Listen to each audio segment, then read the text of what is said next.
Spot foreign exchange, or spot FX, is the immediate trade of one currency against another for spot delivery. Now, in reality, it might take a day or two to make sure we have the right currency in the right account at the right time. So settlement, in other words, when the cash flows actually move, is typically 2 days after the date on which the trade was agreed. Now, the US dollar Canadian dollar, which is circled here, is settled typically on the next business day. Now, the trade could be done on the phone with a salesman at the bank talking to a client, or done directly on screen through one of the many FX trading platforms available now. Now, most times the US dollar is treated as the base currency. So for $1, you get so many of the quote or variable currency. For example, for $1, you'll get so many Swiss francs. For $1, you'll get so many Swedish krona. Now, key exceptions are the euro, sterling, Aussie or Kiwi, so the Australian dollar and the New Zealand dollar. So for €1, you get so many US dollars. Now, some currencies or amounts have their own jargon or slang. For example, the sterling dollar exchange rate is often called cable. Now, this is because it was the first currency pair to be transmitted across the Atlantic from the UK to the US by submarine cable. So if somebody says cable's getting stronger, they're referring to this, the sterling dollar exchange rate. Now, you might even hear a dealer talking about a yard of yen or a yard of euros or some other currency. A yard means a billion. Now, the French and the Italians were very influential in the establishment of the financial sector in the Middle Ages, so these were common languages when talking about money. And the French for a billion is milliard. Milliard was then shortened to liard, which then became yard. So that's where we get a yard of a currency from. Now, you'll see that we use SWIFT. SWIFT stands for the Society for Worldwide Interbank Financial Telecommunication. It's the market standard for moving money around. And what it does is it allocates a 3-letter code to identify currencies. So this is in line with ISO conventions, which organizes international standards. Now, again, in the markets we use certain slang or jargon. So, for example, we call the Swiss franc the Swissy and the Swedish krona the Stocky, after the capital city of Sweden. Similarly, we've got Kopi for Copenhagen in Denmark. Noki actually is just what we call Norwegian krona. We don't have anything to do with Oslo. The Canadian dollar is often called the loonie. Now, nothing to do with being crazy. The loonie is named after a bird called the loon, which is what you find on the Canadian dollar coin. Now, you've got some other examples here as well. Aussie and Kiwi spoke about already. Now, when currencies are being quoted on screen, you'll normally just see the two SWIFT codes side by side. Now, in this example, we've got US dollar against Indian rupee, and you can see the base currency is on the left. So for $1 US, you get so many rupees. Now, many currencies, the major currencies, will be quoted out to 4 decimal places. Now, this 4th decimal place is known as a point or a pip. Think of it like a pip on an apple. In some cases, you may even see the currency being quoted to a 5th decimal place. Now, in this case, we can see a 10 pip spread. Now, the reality is that major institutions will quote a 1 or 2 pip spread for the major currencies, so you really need to be doing a lot of volume to make this a profitable business.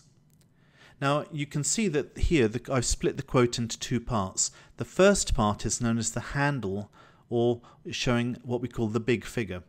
Now, since markets can move around pretty quickly, dealers don't often quote this side. We assume as professionals we know what the big figure is. So what we'll do is we'll just focus on the last 2 digits.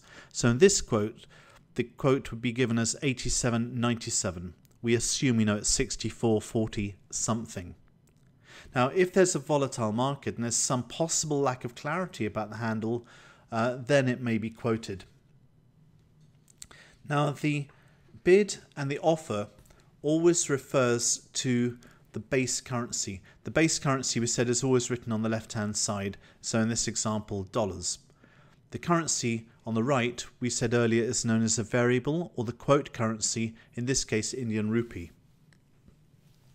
Now, imagine you're the bank, you're the price maker. A client who would be the price taker comes to you and asks to buy rupees with his dollar. Now what you say is you will bid his dollar off him and give him as few rupees in return. In this case, for every dollar he gives you, you'll give him 64.4087 rupees for every dollar received. Now if the client wants your dollar, you will offer it to him, but he needs to give you as many rupees as possible, in this case 64.4097. So the price maker is always in control. That's important, especially if two banks are speaking to each other. Now, other jargon you might come across, imagine you're about to move to the next big figure. So instead of saying 64.4097 to 65, you would just say 97 the figure. Another example here on the right hand side is, imagine if you have a quote of 64.0000 to 64.0005. That's a mouthful to say. So what we'd do is we'd just say figure 5. Now finally, you might hear a trader saying something like 10 choice. That means he's letting the client either buy or sell dollars at the final pips of 10. Now we said earlier that settlement is usually carried out 2 days after the trade date, so you need to watch out here for time zone risk. Now this is sometimes known as Herstatt risk, settlement risk, or delivery risk. Now in 1974, Bankhaus Herstatt, written up here, in Cologne in Germany, had entered into some dollar Deutschmark deals. Deutschmarks are what they used to use before euros. Now in the morning German time, the US banks released their Deutschmarks to the bank. The bank said, thanks very much, you'll have to wait 5 hours until New York opens up for us to be able to send you the dollars. Unfortunately, during that time, regulators came in and closed down the bank. So you're thinking, great, not only have I not got my dollars, but you've got my Deutschmarks. Now, you know, imagine if you did this on dollar yen, you have a 12-hour time zone risk. That could be the day that your counterparty goes bust, like Bear Stearns, Lehman's, AIG. These things do happen. So how do you get around this, what we would call a daylight delivery risk? One way, and there are other ways, but one key way the banks use is to use CLS, Continuous Linked Settlement. Now this was set up for mainly bank clients, but others can use it.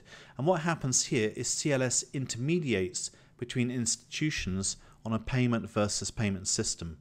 Now before we explain what that is, you can see here that we get daily volumes now of $1.6 trillion passing through CLS, so banks can avoid this time zone risk. Now the way that works is, imagine you have a Japanese counterparty and you've done a dollar yen deal. What you do is, instead of giving your yen straight to your Japanese counterpart, you give your yen to CLS. What they'll do is they'll hold on to the yen until the dollar market's open and the Japanese counterpart can remit their dollars. Once both sides have done what they say they're going to do, then CLS will release the funds, you get your dollars, your counterpart gets their yen. If, however, the Japanese counterpart had defaulted and was unable to deliver the dollars, it doesn't matter, your yen haven't yet gone through, you can get them straight back. Now this gives you a brief overview of the customs and jargon in the spot FX market. It's a very transparent and commoditized market now, and retail customers may have very competitive platforms with low fees from which to trade. Now this includes not just the major currencies, but the minor currencies as well.